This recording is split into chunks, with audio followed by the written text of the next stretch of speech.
Student career plus academy में आपका स्वागत है। जैसा मैंने पहले वीडियो में बताया था कि आप अपने ज्ञान को अवबोध स्तर और से ले जाते हुए चिंतन स्तर तक पहुंचाएंगे और अनुप्रयोग तक पहुंचाएंगे। अब मैं आपको एक टॉपिक पढ़ा के दिखा रहा हूं और मैं इसको आपको समझाऊंगा कि जो क्वेश्चन आते हैं वो कैसे आते हैं और आपको किसी टॉपिक को कैसे तैयार करना है। कई लोगों ने ये बात कही थी कि आप सर ये किस तरीके से हम इसको चिंतन स्तर पर ले जाएं और अपने अनुभवों से जोड़ें। तो मैं जो बार बार कहता हूँ ये अनुभव क्या होते हैं, ये चिंतन स्तर क्या होता है और किस तरीके से किसी टॉपिक को पढ़ना चाहिए, समझना चाहिए। तो सीटेट का एक बड़ा ही महत्वपूर्ण टॉपिक है जिसको हम कहते हैं मूल्यांकन। अधिगम का एक अंग भी है ये। आप ये बताओ, आप स्टूडेंटों को पढ़ाते रहोगे, अगर आपका मूल्यांकन ही नहीं होगा तो आप कैसे उनको अगली कक्षा में प्रमोट करोगे? इसके लिए मूल्यांकन करना पड़ेगा और ये एक अधिगम का हिस्सा है। आपने कोई भी चीज़ तैयार की तो जब तक आप उसका ये तय नहीं करेंगे ये अच्छी है बेकार है, उसका मूल्यांकन ही नहीं होगा तो आप किस तरीके से कहेंगे कि ये बेहतर है? तो वैसे ही अधिगम में होता है। पहले बच्चे को कुछ सिखाया जाता है, सिखाने के बाद उसको मूल्यांकन किया जाता है और मूल्यांकन कोई ख़त्म नहीं हो जाता। मूल्यांकन के बाद क्या होता है, उसको फीडबैक दिया जाता है जिसको हम कहते हैं पृष्ठ पोषण। और पृष्ठ पोषण के बाद वो उस चीज़ में सुधार करता है और पुनः जब मूल्यांकन किया जाता है तो वो बालक का जो सीखना होता है पूरी तरह से पूर्ण हो जाता है। तो आज हम मूल्यांकन के बारे में पढ़ेंगे। देखिए ये 5 शब्द हैं जो कि बहुत परेशान करते हैं। आज हम इन 5 शब्दों के बारे में समझेंगे कि इनमें बेसिक अंतर क्या है। इनमें एक बेसिक अंतर है। अब बेसिक अंतर के बारे में समझेंगे कि लोग कंफ्यूजन में पड़ जाते हैं कि मूल्यांकन क्या है, आकलन क्या है, मापन क्या है, पोर्टफोलियो क्या है, रेटिंग स्केल क्या है और ये सतत एवं व्यापक मूल्यांकन क्या है। आज मैं आपको ये सारे कॉन्सेप्ट समझाता हूं और समझाते हुए आपको ज्ञान से लेकर बोध स्तर, अवबोध स्तर, चिंतन स्तर और अनुप्रयोग स्तर तक ले जाऊंगा। साथ में मैं इसमें आपके अनुभव भी ऐड कर दूंगा जिससे आपको ये आप कभी भी नहीं भूलेंगे। तो हम यहाँ बात करते हैं मूल्यांकन की। हम यहाँ बात करते हैं मूल्यांकन की कि ये मूल्यांकन क्या होता है और इसमें क्या क्या होता है। तो यहाँ हम कुछ शब्द लिख देता हूं। जैसे एक शब्द है यहाँ पे मूल्यांकन, आप बड़ा परिचित होंगे इससे, मूल्यांकन से। दूसरा शब्द जो है वो है आपका आकलन। जब आप सीटेट के पुराने साल के पेपर देखते होंगे तो ये शब्द खूब आता होगा। उसी में एक शब्द और आता है ये मापन। तीसरा शब्द है मापन और जो चौथा शब्द है वो है आपका पोर्टफोलियो। आपका पोर्टफोलियो ये भी आता है। और 5वां है रेटिंग स्केल। रेटिंग और स्केल, रेटिंग स्केल।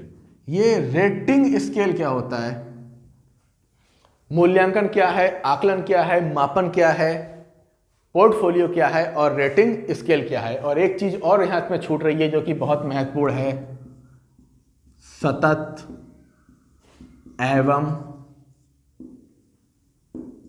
व्यापक मूल्यांकन। सतत एवं व्यापक मूल्यांकन। देखिए शब्द, देखिए यहां पे 6 शब्द हैं। 6 शब्द ही इस टॉपिक में हैं पूरे। अब आपको यह समझना है कि किस तरीके से ये 6 शब्दों में क्या अंतर है, क्या डिफरेंट है इनमें। ये देखिए एक शब्द है सतत एवं व्यापक मूल्यांकन। परिचित होंगे आप इससे, कभी आप भी इसके अंतर्गत फंसे हैं और आपने भी इसमें अपना मूल्यांकन दिया है। आपका इसके अकॉर्डिंग मूल्यांकन हुआ है, मैं बताऊंगा कैसे। इसको हम कहते हैं CCE, ठीक है। एक होता है पोर्टफोलियो, बहुत आता है सीटेट में। हिंदी शिक्षण और इंग्लिश शिक्षण, संस्कृत शिक्षण वहां अक्सर आता है। ये रेटिंग स्केल ये भी बहुत आता है। आकलन तो खूब आता है, मापन थोड़ा सा कम आता है, मूल्यांकन भी आता है। अब आप देखिए ये इनमें क्या क्या अंतर है। अब मैं आपको अंतर समझाता हूं। देखिए जो ये मूल्यांकन शब्द लिखा हुआ है, तो मूल्यांकन हम यहां मूल्यांकन से नहीं, हम यहां शुरुआत करते हैं इन 2 महत्वपूर्ण शब्दों से, एक आकलन और एक मापन से, ठीक है। अब एक चीज बताइए कि अभी अगर कोई स्टूडेंट है, अगर मैं उसको स्टूडेंट्स को ये पूछूं आपसे कि ये स्टूडेंट पढ़ाई में कैसा है या ये पढ़ाई में क्या प्रदर्शन है, तो वो दो तरीके से आंसर देंगे। एक तो ये देंगे कि वो अच्छा है, क्या कहेंगे, वो अच्छा है पढ़ाई में। दूसरा आप ये भी कह सकते हैं कि इसके इस बार 90 अंक इसने प्राप्त किए हैं गणित में। आपसे मैंने पूछा कि स्टूडेंट कैसा है, तो आपने दो इंफॉर्मेशन दी, एक तो ये कहा अच्छा है और एक क्या 90 अंक दिए हैं इसको मिले हैं गणित में। तो आकलन का मतलब होता है किसी भी चीज को आंकना, आकलन का मतलब होता है किसी भी चीज को आंकना। आप कहते हैं कि ये अच्छा है, तो ये अच्छा है, तो अच्छा क्या है, अच्छे को हम कहेंगे आकलन, आकलन। और जब हमने बताया कि उसके 90 अंक आए तो ये क्या है, मापन, मापन। आप कोई भी चीज लेने गए, आप घर की कोई भी चीज लेने गए, मान के चलिए कि मैं फिर वही एग्जांपल दे रहा हूं आपको कि आपको दूध देने वाला आपको दूध दिया, दूध देने के बाद अगर आपको उसने 1 किलो नाप के दिया, क्लियर दे दिया, लीटर से नाप दिया 1 किलो, या अगर आप चावल भी लेने गए या मार्केट में कोई सब्जी लेने गए, अगर वो सब्जी उसने 1 किलो तोल के दी, निश्चित कर दिया कि ये सब्जी 1 किलो है या 1 किलो 200 ग्राम है, 1 किलो 300 ग्राम है, जैसे ही उसने वहां संख्याओं का जिक्र किया तो ये होता है मापन। और जैसे ही उसने क्या करा, सब्जी को नहीं तोला, आपको उठा के ऐसे ही दे दिया, ले जाइएगा, तो इसका मतलब यह है आकलन कि आपने उसने ये कहा तोला तो नहीं, उसने ये कहा ये 1 किलो हो सकती है और 1 किलो से ज्यादा हो सकती है, फिलहाल काफी है, आप इसे ले जाइए। वहां उसने कोई संख्या निश्चित नहीं करी, ये आकलन। अब ये छात्रों के संबंध में कैसा होता है, छात्रों के संबंध में ये इस तरीके से होता है कि जब छात्र होता है तो दो तरीके के छात्र होते हैं। एक छात्र जो है, आप देख रहे हैं कि इस छात्र के 40 नंबर आए हैं, कितने में से, 100 में से, तो ये क्या हो गया, इसका मापन, कि हमने इसका मापन किया और मापन करने के बाद हमें क्या पता लगा कि इसके 40 नंबर आए, दूसरे के 80 नंबर आए 100 में से, ये भी क्या हो गया, मापन। अगर हमने ये इंफॉर्मेशन दे दिया आपको कि भाई आपने क्या किया है, आपको नंबर मिले हैं कितने, आपको 40 नंबर मिले हैं और एक स्टूडेंट को 80 नंबर मिले 100 में से, ये हो गया मापन। अब हम पूछ रहे हैं दोनों में से बेहतर कौन है, दोनों में से अच्छा कौन है, तो आप कहते हैं ये बच्चा जो है पढ़ाई में तेज है, ये अच्छा है। तो जैसे ही आपने ये शब्द लगाया ये अच्छा है, तो वैसे ही ये आपका आकलन हो गया। आकलन में कभी भी संख्या में नहीं होता है, ये एक अनुमान होता है। आकलन क्या होता है, एक अनुमान होता है। इसमें आप चिन्हों का प्रयोग कर सकते हैं। आपने जैसे आपको एक चिन्ह दे दिया, ये चिन्ह हो गया, ये इस चिन्ह को आप पहचानते हैं, ये आपका आकलन है। जब आप लोग बीएड में, आपको ध्यान दिया होगा कि जब आप बीएड में आपसे प्रैक्टिकल, आपके प्रोजेक्ट बनवाए जाते थे, आपके असाइनमेंट बनवाए जाते थे, तो वहां कभी भी असाइनमेंट में आपको नंबर नहीं दिए जाते थे। बहुत ही कुछ लोग हैं नंबर दे देते हैं, लेकिन नियम ये नहीं है। आपको वहां क्या करना था, ग्रेड दिए जाते थे। आपको A+, B मिल गया, C मिल गया, A मिल गया। ये क्या था, आपका आकलन था। आपने सेमिनार में आप अच्छा बोले, आपको उत्कृष्ट अवार्ड दिया गया, तो ये क्या था, आपका आकलन कि आप बेहतर हैं। लेकिन जैसे ही यहाँ पे आपको नंबर दिए गए कि आपने बीएड में क्या करा, परीक्षाएं दी। देखो दो तरीके का बीएड में गेम होता है। एक में क्या होता है कि आपके को असाइनमेंट दिए जाते हैं, आपको प्रोजेक्ट दिए जाते हैं, आपको कुछ TLM बनाने को दिया जाता है, तो ये सब क्या होता है, आकलन, आकलन। और वो जो 6 महीने में आपके पेपर लेते हैं और 6 महीने में पेपर लेते हैं, या कुछ लोग महीने में पेपर लेते हैं और पेपर में बताते हैं कि आपके 40 में से नंबर आए 35, तो ये क्या हो गया, आपका मापन। तो मुझे लग रहा है कि आप आकलन और मापन समझ गए होंगे कि आकलन क्या होता है और मापन क्या होता है। और इन दोनों को मिला के ही होता है क्या, मूल्यांकन। इन दोनों को मिलाने से क्या होता है, मूल्यांकन। मूल्यांकन जो है वो एक बड़ी चीज है और इसके अंतर्गत दो चीजें सम्मिलित होती हैं। एक होता है आकलन, आकलन, और एक होता है मापन। याद करिए, जब आप हाई स्कूल में रहे होंगे तो हाई स्कूल में क्या हुआ आपके साथ, आपका पूरे साल का एक शेड्यूल था जिसमें आपको कुछ परीक्षाएं देनी पड़ी और कुछ आपको फाइलें बना के जमा करनी पड़ी, और आपने कुछ गेम के पीरियड लिए, आपको गेम में भी कुछ गेम खेल के दिखाने पड़े, और आपका उसको गेम एंड स्पोर्ट्स, गेम और स्पोर्ट्स करके कहते हैं, वो हुआ। तो यहाँ पे जो भी आपको फाइल बनाई गई, आपको फाइल बनाई गई, वो फाइल क्या थी, आपका आकलन था। और जो आपको नंबर दिए गए कि आपका जो 70 नंबर में से आपको जो कितने मिल रहे हैं, 35 मिले या 40 मिले, वो आपका मापन था। बीएड में भी यही हुआ। बीएड में जो आपकी फाइलें बनवाई गई वो सब आपका आकलन था। आपसे कहा कि आप रंगोली बनाओ, लड़कियों से कहा जाता है रंगोली बनाओ बीएड में या डीएलएड में या बीटीसी में। देखिए प्रशिक्षण तो प्रशिक्षण है, इसके कई नाम है, डीएलएड भी है प्रशिक्षण में, आपका बीएड भी है। तो इसमें जो रंगोली बनाई गई ये सब क्या करा गया, आकलन किया गया, और जो आपके टेस्ट लिए गए, आपको नंबर बताए गए, वो आपका मापन है। तो मूल्यांकन जो है, मूल्यांकन में दो चीजें सम्मिलित होती हैं, एक आकलन और एक मापन। ठीक है, पहला क्या हो गया मापन और दूसरा क्या हो गया आकलन। तो मूल्यांकन में दो चीजें सम्मिलित हैं, मापन और आकलन। मापन और आकलन ये मूल्यांकन हो गया, ये एक बड़ी चीज है। तो ये चीज भी क्लियर हो गई, मूल्यांकन आकलन। आप कहते हैं इसका मूल्यांकन करिए, वार्षिक मूल्यांकन करिए। तो वार्षिक मूल्यांकन मतलब उस बेचारे ने कुछ फाइलें बनाई, कुछ उसने थोड़ी बहुत गेम उम का भी दिया रिजल्ट अपना कि गेम कैसा खेला, और उसने कुछ प्रोजेक्ट बनाए और इसके बाद उसने परीक्षाएं दी, वो क्या हो गया इसका मापन। तो क्लियर, मूल्यांकन में दो चीजें सम्मिलित हैं, मापन और आकलन, दो चीजें खत्म। अब बात आती है नेक्स्ट, ये क्या होता है।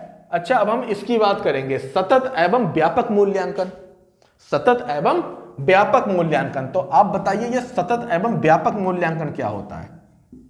सतत, वही बात है कि यहां अगर आपका हिंदी भाषा का थोड़ा सा भी ज्ञान आप लगा देंगे इसमें, तो मान के चलिए यहां से क्वेश्चन आपका नहीं बिगड़ेगा, क्योंकि वही चीज है कि जो सीटेट का पेपर को कठिन क्या बनाता है, शिक्षण, वो भी चिंतन स्तर का, अनुभव स्तर का और प्रैक्टिकल स्तर का, और दूसरी चीज जो इसको कठिन बनाती है वो इसकी भाषा होती है। क्योंकि मैंने बताया कि जो शुद्ध हिंदी है उसमें 80% शब्द संस्कृत के चलते हैं, और बाकी आप संस्कृत के बारे में तो जानते ही हैं कि संस्कृत क्या है और उसका जो शब्द अर्थ का क्या सिस्टम है। तो यहाँ हम बात कर रहे हैं सतत एवं व्यापक मूल्यांकन की। सतत एवं व्यापक मूल्यांकन। सतत एवं व्यापक मूल्यांकन, इसको समझिए। यहां पे दो शब्द हैं, एक है सतत और एक है व्यापक। सतत और व्यापक मूल्यांकन, तो अधिकतर लोग इसका मतलब ये समझ लेते हैं कि लगातार टेस्ट लेना। होता क्या है कि कुछ कॉलेजों में भी वो इस चीज़ को नहीं समझ पाए। कुछ प्राइवेट स्कूल आपने देखे होंगे, आपके यहाँ छोटे बच्चे जो होते हैं कक्षा 1, 2, 3, 4 वाले, तो उनके हर हफ्ते टेस्ट हो रहे हैं, हर महीने में टेस्ट हो रहे हैं। क्या होता है ये लगातार टेस्ट, जबकि इसका मतलब ये नहीं है। सतत एवं व्यापक मूल्यांकन का मतलब ये नहीं है कि आप स्टूडेंट का लगातार टेस्ट लें। तो इसका मतलब क्या है, इसका मतलब मैं समझा रहा हूं। इसका मतलब ये है कि यहाँ दो शब्द हैं, सतत और व्यापक। सतत का मतलब है लगातार, और व्यापक का मतलब है उसके पूरे व्यक्तित्व का। व्यापक का मतलब है उसके पूरे व्यक्तित्व का टेस्ट, कि वो कितना अच्छा बोल लेता है, वो कितनी अच्छी रंगोली बना लेता है, वो कितने अच्छे प्रोजेक्ट तैयार कर लेता है, वो कितने अच्छे असाइनमेंट तैयार कर लेता है, उसके व्यक्तित्व में कौन कौन से पक्ष हैं। कभी कभी आपने सुना होगा कि जब आप बीएलएड कर रहे हो या डीएलएड कर रहे हो या बीटीसी आप कर रहे हो या आपने बीएड किया हो, कि ये एक्स्ट्रा ऑर्डिनरी है, हर स्टूडेंट के अंदर कोई ना कोई एक्स्ट्रा क्वालिटी होती है। तो ये जो व्यापक होता है ये उसी चीज का मूल्यांकन होता है कि उसमें ऐसा क्या है कि जब भी कहते हैं डेकोरेशन कर दो बोर्ड की, तो स्पेशली कुछ स्टूडेंट आते हैं डेकोरेशन के, सब नहीं आते। जब कहते हैं भाषण दे दीजिए, तो वहां भी कुछ स्पेशल स्टूडेंट आते हैं। जब सेमिनार होता है तो वो भी कुछ स्पेशल स्टूडेंट करते हैं। ये व्यक्तिगत विभिन्नताएं होती हैं, इनका जो मापन होता है यहाँ पे इस शब्द में जो व्यापक है इसका वही अर्थ है कि भाई माप। सतत का मतलब तो लगातार टेस्ट लेना है, लेकिन व्यापक का मतलब उसके जीवन के बहुत जो और दूसरे पक्ष हैं। इसको मैं एक उदाहरण देकर समझा रहा हूं, आप समझ जाएंगे। जैसे ही आपने सोचा कि आपको बीएड करना है, तो सबसे पहली प्रॉब्लम क्या आई आपके आगे कि बीएड करने के लिए क्या करना पड़ेगा। तो बीएड करने के लिए आपको एक एंट्रेंस टेस्ट देना पड़ेगा। बीएड करने के लिए आपको एक एंट्रेंस टेस्ट देना पड़ा। तो जो आपने पहला एंट्रेंस टेस्ट दिया, मूल्यांकन में ना रह गया। तो जैसे ही आपने यहां पे एक एंट्रेंस टेस्ट दिया, मतलब आपने ये सोचा कि आपको बीएड करना है, आपने ये सोचा आपको बीएड करना है, ठीक है। तो एकदम तो बीएड नहीं हुआ, सबसे पहले क्या हुआ, आपका एक एंट्रेंस टेस्ट हुआ, एक पहला टेस्ट हुआ जिसको हमने कहा प्रवेश परीक्षा। प्रवेश परीक्षा, ठीक है। तो ये प्रवेश परीक्षा क्या है कि आपने जैसे ही प्रवेश परीक्षा दी, आपने जैसे ही प्रवेश परीक्षा दी तो आप समझ लिए सतत एवं व्यापक मूल्यांकन के सतत वाले भाग में फंस गए। ठीक है, अब उन्होंने निश्चित किया कि आपको कौन सा विद्यालय मिले। अब आपको विद्यालय मिल गया। विद्यालय मिलने के बाद जो दूसरा काम हुआ तो वो आपकी कौन सी परीक्षाएं शुरू हुई। आप जब विद्यालय में गए, हो सकता है उन्होंने आपको असाइनमेंट देना शुरू कर दिए। आपको क्या शुरू कर दिए? असाइनमेंट, या हम उसको हिंदी में कहते हैं दत्तकार। आप जब विद्यालय में गए तो आपको पहले क्या मिला? दत्तकार, दत्तकार जिसको हम कहते हैं असाइनमेंट। और आपको दत्तकार मिले, आपको प्रोजेक्ट मिले, और आपको बहुत सी एक्टिविटी कराई गई। एक्टिविटी को आपको पता ही होगा कैसी कैसी एक्टिविटी। आपसे TLM बनवाए, आपसे TLM बनवाए, आपसे सेमिनार करवाए गए, और भी आपसे कई काम कराए गए। तो जो चीजों का आपका परीक्षण हुआ, जहां आपको A ग्रेड मिला या B ग्रेड मिला या C ग्रेड मिला, या आपको अच्छा बताया गया, या आपके TLM को उत्कृष्ट, सर्वोत्कृष्ट या मध्यम इस तरीके का बताया गया, तो ये क्या था? ये आपके व्यापक पक्षों का मूल्यांकन था। अब देखिए कैसे कैसे टेस्ट होते हैं भाई। एक तो टेस्ट ये होते हैं जो आपको नंबर देते हैं, दूसरे टेस्ट वो होते हैं जो आपको नंबर नहीं देते, आपको ग्रेड देते हैं। जैसे आपकी फाइल बनाना हुई, प्रोजेक्ट हुई, तो जो ये वाला सिस्टम है ये आपके व्यापक पक्ष का मूल्यांकन करता है। ये आपके क्या करता है? व्यापक पक्ष का मूल्यांकन करता है। और सतत में फिर कंटिन्यू, तीसरे आपके टेस्ट 6 माह में हुआ। वो कौन सा हुआ? आपसे पेपर लिया गया, आपको एक पेपर दिया गया और पेपर आपसे हल कराया गया। पता लगा कि वो पेपर टोटल कितने भी नंबर के हो सकते हैं। मान के चलिए अक्सर 5 पेपर कराए गए 500 नंबर के, फिर 500 में आपको नंबर दिए गए। आपको जो प्राप्तांक रहे वो आपके कितने रहे? मान के चलिए 380। तो ये क्या हुआ? ये आपका मापन हुआ। और ये किस में आता है? ये सतत मूल्यांकन में। आपको ये कराए, ये आपका मूल्यांकन चल रहा है यहाँ पे। लेकिन व्यापक में ये चीज ऐड कर दी गई। भाई आप अब समझ चुके हैं कि एक तो आपने कुछ परीक्षाएं दी और आपसे कुछ फाइल बनाए, तो जो फाइल आपने बनाई वो व्यापक मूल्यांकन में था आपका। और जो आपने लगातार आपकी परीक्षाएं चली, इसके बाद और क्या हुआ? चौथे नंबर पे आपका वाइवा हुआ। वो वाइवा भी आपका व्यापक टेस्ट था। आपने सुना होगा, अब तो बीएड करें तो आपने देखा होगा, लास्ट में वाइवा होता है, जिसको कुछ लोग इंटरव्यू भी कहते हैं। आपके सामने सम्मुख जो हैं वो कुछ एग्जामिनर्स आते हैं, वो आपके पढ़वा के भी देखते हैं या फिर टीचिंग करवाते हैं। आपने टीचिंग की है नहीं की है, तो जो टीचिंग थी, जो क्या थी? ये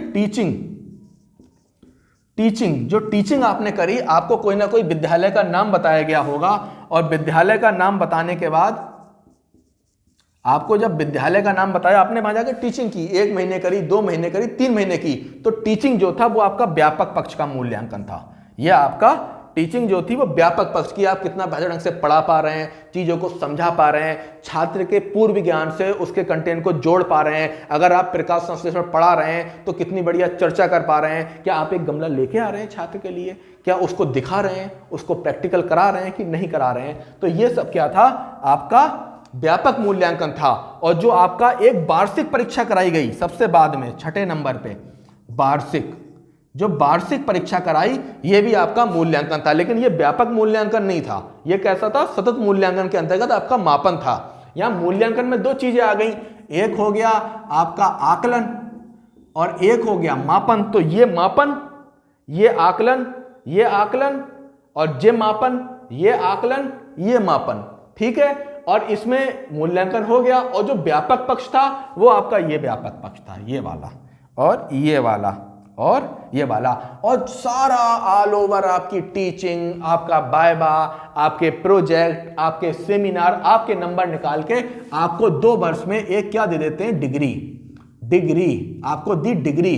तो ये डिग्री जो आई, इसका जो रिजल्ट बना, तो उसमें आपके वाइवा के नंबर भी थे, आपके प्रैक्टिकल के नंबर भी थे, आपकी परीक्षाओं के नंबर भी थे। तो ये सब क्या था? आपका सतत एवं व्यापक मूल्यांकन के अंदर मूल्यांकन था। ठीक है, आपको सतत एवं व्यापक मूल्यांकन भी समझ में आ गया होगा।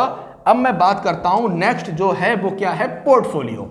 ये बहुत क्वेश्चन आता है। हम तो जो अपने स्टूडेंट को पढ़ाते हैं तो उनका पोर्टफोलियो पहले ही तैयार करा देते हैं, ताकि वो ये बात हमसे पूछे ही ना कि पोर्टफोलियो होता क्या है। लिखो भाई, अपना दस्तावेज तैयार करो, अपनी कुंडली तैयार करो कि आपके किस चीज़ में कितने नंबर आए, आपका व्यक्तित्व में अगर आपको बोलने की क्षमता आपके अंदर कितनी है, आपकी अभिव्यक्ति कितनी अच्छी है, आपका रिफ्लेक्शन कैसा है, आप चीज़ों को पढ़ के कैसे समझा पाते हैं, आप चीज़ों को पढ़ के कैसे समझ पाते हैं, तो ये हम उसको तैयार करवाते हैं उन लोगों को, तो वो इन चीज़ों को बहुत आसानी से समझ पाते हैं। और ऐसा नहीं है टीचिंग में, अगर हम जो मास्टर बैच भी चलाते हैं, अगर वो रेलवे का चल रहा है या वो यूपीएसआई का चल रहा है, तो वहाँ भी हम इस चीज़ का ध्यान रखते हैं कि अगर उस स्टूडेंट को नागरिक शास्त्र पढ़ा रहे हैं तो हम अपनी क्लास में एक को राष्ट्रपति बना देते हैं और फिर उसको उसकी शक्तियों का ज्ञान करा देते हैं, दूसरे व्यक्ति को उसके मूल अधिकार बता देते हैं। तो हम क्या करते हैं, करके सिखाते हैं, चाहे वो किसी भी कंपटीशन की तैयारी करता हो। हिंदी भी अगर पढ़ाई जाती है तो इतनी व्यवहारिक तरीके से